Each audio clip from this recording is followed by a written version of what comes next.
When I joined Indian Institute of Management, Ahmedabad, in the month of December, year 1973, a short while after joining, I was to go to Delhi to see the proofs of a book what Dr. Uday Parikh and I had written, a status study of population research, behavioral sciences. Um, when you go out of a station, normally in universities, government institutions, and others, you need to take a leave of absence by writing to the head of the institution or whosoever is in charge. So I wanted to fetch a form on which I can write to the director and inform him about my going to Delhi. When I asked a colleague of mine, he said, "Do you need any advance for your trip?" I said, "No, I don't need any advance because the people, Tata uh, Family Planning Foundation, was paying for my trip and they purchased my tickets and are going to take care of my stay." Then he said, "You don't need to, therefore, there is no fee, there is no special form. You just have to inform your secretary, that's all." I was very surprised. I said, "How is it?" He said that the institute trusts you. You are accountable for all your behavior. So this institute is based on trust. Only if you need money, you have to send a form in which you allow to fill the amount you require and how that is going to be reimbursed and things of that kind. Otherwise, you just tell secretary, if any time the director wants to get in touch with you, he'll call you, and if you are not there, he will contact your secretary. That's the level of trust that has been created in IIM Ahmedabad, and to the best of my knowledge, it continues even today. I think IIM has many things, many values and process institutionalized. For example, the regularity with which the faculty meetings are conducted, information is shared, faculty are encouraged to freely express their views and opinions. I think these all talk of the openness and confrontation of issues, trust, accountability, and a whole lot of things.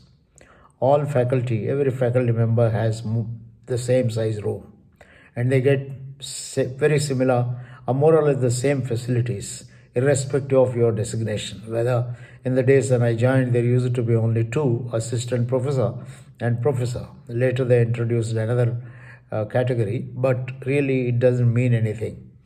You get same size office, even I think houses. In the beginning, there was some difference. There was an assumption that if you are senior, then you have a large size family, so you need an extra room. But over a period of time, even that has been discarded, and I think these are all based on conveniences and so on. And the now other thing which is very much institutionalized in a place like IIM is once the first year schedule is fixed, you cannot change, and no one should miss his first year classes. And I was told stories of a professor who was doing work in Washington and came all the way back to Ahmedabad to take a class and return back to Washington. And these were all stories that used to get circulated. I think this is what we mean by institutionalization of a culture. I think there are many institutions. You go to any of the IITs, Indian Institute of Science, or the other IIMs that have come subsequently in early part of 70s and maybe 80s. I assume the new ones are yet to probably establish their own culture. You will find every institution having its own kind of a culture, norms, values, process, and so on. In my book on effective people, I maintain that an effective person is one who constantly strives to discover his or her talent and uses for making a difference in the lives of others. I call anyone who does his or her job very sincerely, be it a teacher or a doctor or an artist or a social worker or a civil servant, any one of them who do their job very purposefully, sincerely, trying to make a difference in the lives of others, using whatever is the role he or she is performing, is an effective person. And I've categorized effective people into three categories. Effective people, very effective people who make their talent available to larger number of people. So a teacher is not merely happy teaching whatever students is given to teach, but he writes books and makes it available to a larger number of others and spreads his influence. So is a social worker, and so is a civil servant, and so on, or an artist. These are all people I called as very effective people. And super effective people are those who live, who build institutions so that the institutions, even after they go, continue to use their talent. I think you will find such people who have built institutions and which last long. In art, if you look at recently, I was watching this very interesting movie on the Rocket Boys, uh, the uh, the Darpana Academy, which was started by Mrinalini Sarabhai, trains the students in dance and so many other kind of activities and so on. Similarly, teachers who not only teach but create institutions. A father like Romuald D'Souza, who was at XLRI Jamshedpur, went to start an institute in Orissa, XIMB, and after that went to Goa and started Goa Institute of Management. So they want their talent or their knowledge, attitude, skills to be used and be available for larger number of people. All these institutions are surviving and doing a great job, although the founders may not be there. So this is what we call as institution building. In my view, institution builders are higher forms of leaders. They are, in fact, I would say they are a lot more than leaders. So institution building is the new form of leadership we require in our country and across the world. I think an NGO which is working for developing self-reliant people in rural areas or urban areas or wherever it is, lives by certain values, has certain activities, discovered its own kind of an approaches, could institutionalize the same and spread it, multiply it, scale it up, and things like that. And the people who are behind this, I call them as institution builders, leaders. I would just spend a few minutes talking about what is institutionalizing, what is institutionalization. Institutionalization is nothing but making an effort to uh, make the activities reliable, repetitive, predictable, following the same kind of a purpose or a similar purpose with which they have been started, and irrespective of the existence of the people who started it, they will continue to be followed. So institutionalization is a process of making practices permanent, values permanent, processes permanent, and so on. When I say practices permanent, for example, if meetings are to be institutionalized, the purpose of meetings is to share information. Purpose of meetings is to capture diversity points of view. The purpose of meetings is to improve objectivity in decision making. Purpose of meetings is also to create a sense of participation and commitment so that every individual's talent is utilized and so on.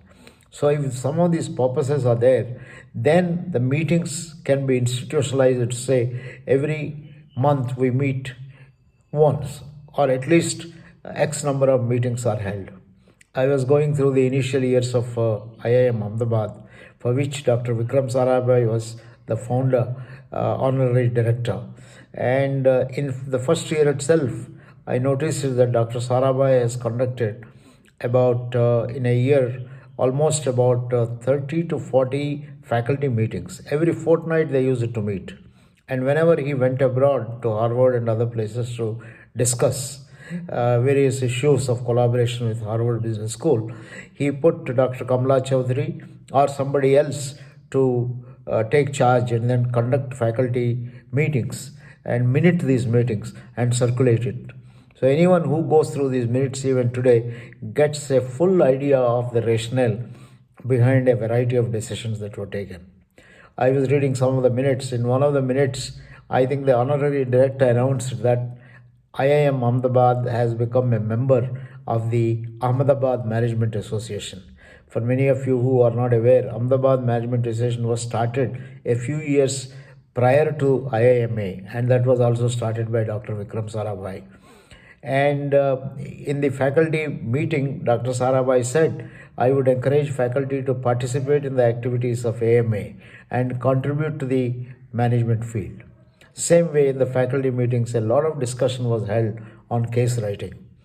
And there were points of view expressed by some of the Harvard faculty how case writing will facilitate consultancy, whereas some other faculty had a view that consultancy could come in conflict with case writing because consultancy takes a point of view and pushes it into the organization, whereas case writing does not adopt a point of view and so on. A very interesting kind of discussion that took place. So that was a culture of discussing issues. Even today, to the extent I know, in IIM Ahmedabad, this culture of discussion, participation, analysis, case method, etc., are institutionalized. They are discussed. That is what we mean by institutionalization. Institutionalization can be of values, can be of practices, can be of a set of beliefs on which the institution is based. But normally, if you institutionalize values, then the institution becomes much stronger. Whatever are the values. Now, how do you institutionalize? I have a few suggestions. Number one, I think to institutionalize a value or a practice, they should be first of all articulated. What is the purpose of this? What is the kind of a vision we have? What is the kind of a dream we have? What does the institution look like? Look, when I think all these are practiced. Why are we saying this? And things like that. For example, if you say research culture or a culture based on action for an NGO is very important. I think you define who are the actors, who can take. Is it the beneficiaries or the participants from the rural area, or is it the facilitators, or is it the bankers who finance this? Who are the people? What does this action means? And so on. Whatever you want to put it as a value, openness as a value, trustworthiness as a value, or collaboration as a value.